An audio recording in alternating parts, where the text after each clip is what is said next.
Doc, paano naman makakatulong ang executive check-up para naman po maiwasan yung mga biglaan or yung mga life-threatening health events? Kunyari yung mga stroke or kunyari mga heart attack po. Thank you po, Yes, Doc. ma'am. Thank you, ma'am.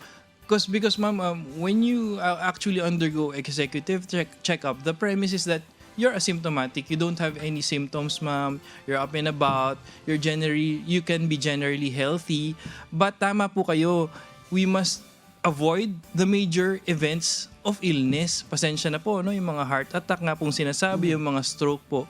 So with these executive checkups po, we could identify the specialists, the doctors could interpret and identify yung mga possible risk factors, ano? Yung mga baka pinanggagalingan ng mga major bad events, ma-identify sila, and then maabisuhan properly yung patient po, and then baka pwede rin pong gamutin na agad. Opo. Yan.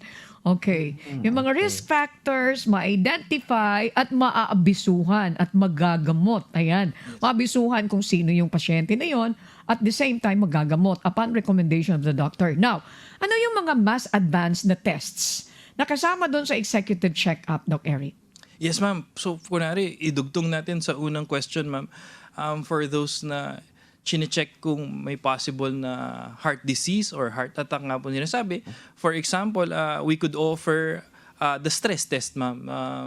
Parang ipipuwersa natin yung heart status, no? Tapos ma-identify natin kung may risk po tayo na magkaroon ng heart problem in the future po. Ano ba yung stress test? Yung sasakay Tama po. ka doon sa ganun-ganun tapos Treadmill siya, ma'am, treadmill. or among yun. others po. Ako Yes, ma'am. na ganyan ako dati. Pero matagal na. Kayang-kaya. Ayan, sige. Sige, Miss Ako Jackie. rin po, matagal na Okay. po.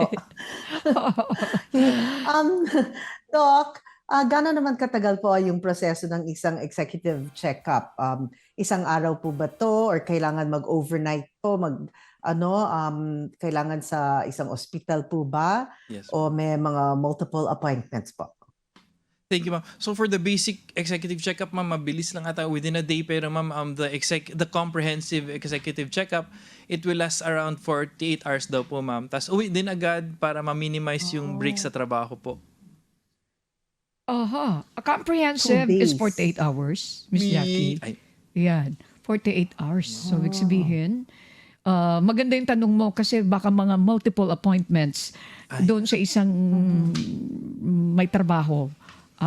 Mahirap yon. Pero ito, 48 hours. Now, Yes Miss Jackie, ito naman ang gusto ko pang idugtong na itanong kay Doc Eric. Paano nakabase ang recommended tests sa lifestyle, sa stress level, family history, trabaho ng pasyente? Doc, educate nga ninyo kami dito sa usaping ito. yeah, for this one naman, ma'am, actually we promote parang to address everyone, to cover all.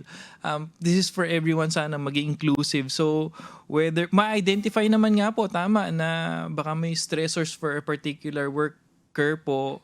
Tapos yung mga family history po ng particular patient na yun, makikita naman po kasi po may interview naman po ng maayos. And then based on this, parang po mati-tailor fit nga po yung recommended na executive check-up parameters. Baka po pwede po rin mag-modify ng ibang labs po para mas ma-check natin yung kalagayan po ng patient. Okay. Let's say for example, para dun sa mga age bracket tayo, ha? Nasa 30, Miss Jackie. Nasa 40, nasa Yan, 50. O, taasan ng konti. Ano po? Ano yung pinaka-importanting test na di dapat pinilalampas, Doc Eric? Thank you, ma'am. So, ma'am, pag 30s tayo, ma'am, parang coming out from our youth, ma'am, napaka-healthy pa natin. So, pwede tayong maggawa po ng baseline na laboratories, no? Kasi po, dito pa lamang in our 30s, pwede tayong mag-screening na po ng sugars, mag-check po ng mga BP, ng cholesterol. Pagdating po naman ng mga 40s, may mga cardiac screening na po tinatawag, no? Chine-check po natin yung heart function natin.